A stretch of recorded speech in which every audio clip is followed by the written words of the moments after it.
50, 60 years after they made those classic instruments, the precision bass and the Fender Jazz. People are still looking for that today. I certainly am. That, you know, the passive vintage bass thing, I just never get tired of it.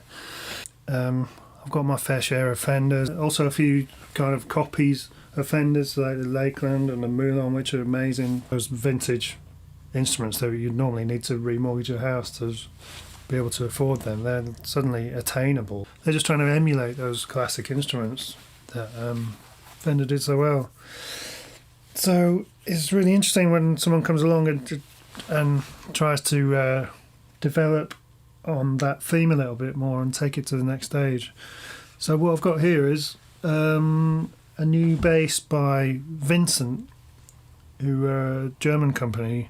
The thing that really struck me about it, well, a few things actually, but one was just that just using the precision pickup, it was a really kind of lively, bright sound, which just made me feel like I didn't really need that back pickup so much for my style of playing. I do love the sound of a precision pickup, but I don't know, the combination of the elements, because they're doing a lot of interesting stuff here. I'll talk you through some of the things. So you might notice that on the instead of a traditional nut, they have what they call a 0 fret, and then this carbon fibre device which just pulls the strings down gently onto the 0 fret. The bridge is kind of, it's like a semi-through body. It doesn't come through the body. I think it actually latches onto a piece of wood onto the body, so it's a very direct connection to the body. You find it familiar, I guess, if you've strung up an acoustic guitar before. So I think that affects the tone a little bit as well. But the two really fascinating things for me are the body is drilled with what they call a honeycomb effect. So it's effectively hundreds of small chambers in the body, which has the effect of making it incredibly lightweight bass. And with the ultralight hip shots, it actually balances out pretty nice. I don't feel, even standing, I don't feel any significant head drop. But so it's lovely and light, which is really a big benefit for me, especially like the hours that you spend in sound check and the gig as well, just with a strap over one shoulder. It can really take its toll on my back, and so I've been kind of consciously looking for lighter instruments while I've particularly for touring. But I think there's also benefits to that as well. They seem to be resonant in a different way when they're very light. But so yeah, this is very light bass. The other really unique thing about this particular one is the fingerboard is made of olive wood, which I've never seen before. I think it's a very hard wood, and I don't know if it's difficult to work with or what, but it's behaving really great so far. And I think is probably a big part of what's making the sound really lively and forward.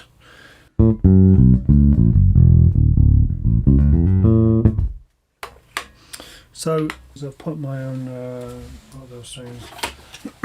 D'Addario XTs. I really like these actually. Kind of pricey, but they're nickel plated. They're not too bright.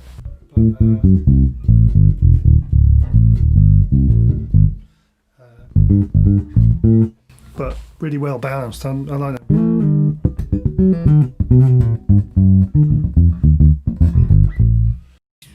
I should talk about the bottom B string because it's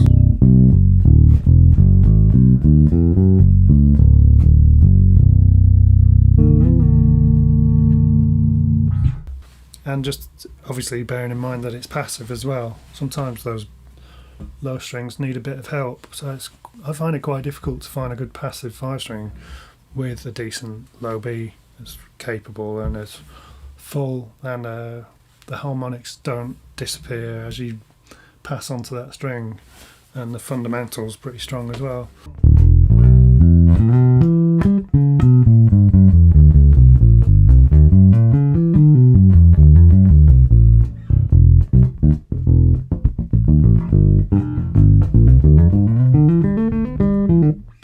I think it's really clear and consistent across the whole range of the instrument.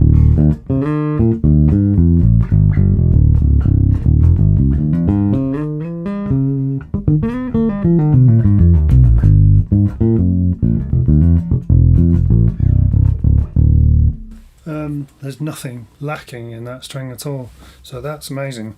And I actually have used it on a few sessions and a gig in the last week, and it's excellent. I can get a lot of sounds out of it. I mean, even though there's not a pickup here, if I play at the back,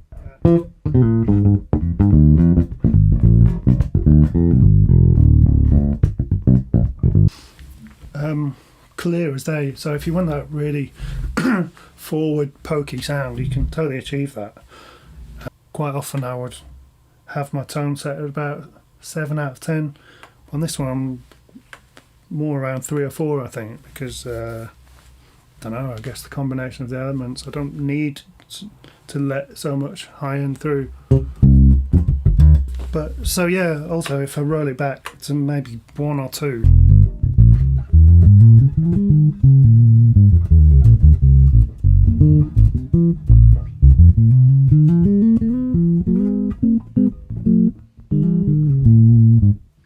can get a really deep, soft tone out of it, which is super useful for kind of hip hop things as well, I find, you know.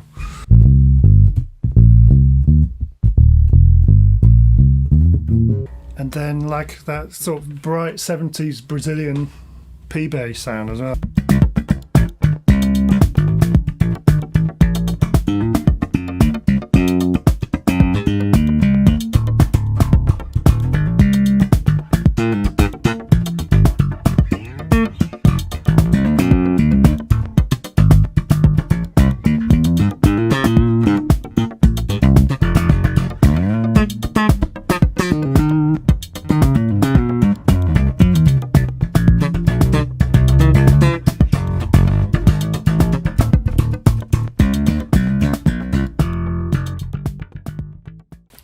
So there you go, Vincent Akkurat 5, which should be pronounced Akkurat 5.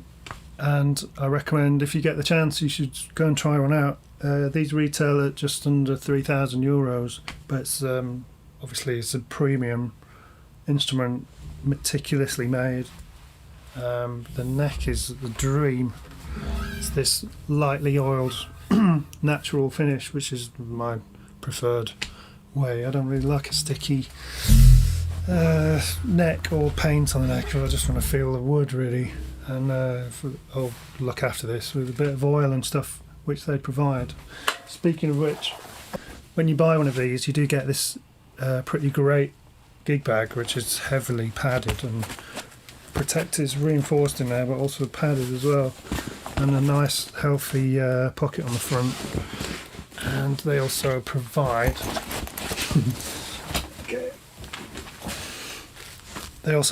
this little pack of goodies, kind of sanding cloth and some lemon oil to look after the neck, the natural finish neck, plus this special tool for adjusting the truss rod, which works very smoothly and beautifully. Obviously I would loosen the strings before I did that. So you can go to the website of vincent-bassguitars.de, and the model I'm playing is the Akkurat 5. You can have a look through the other models, and there's a configurator on there which is actually a lot of fun. I've spent many hours on this thing, thousands of permutations you can play with there. And also the website is probably the best place to learn about the true tone features, such as the honeycombing procedure that they do, and some cool pictures of that, so you can see exactly what's going on there.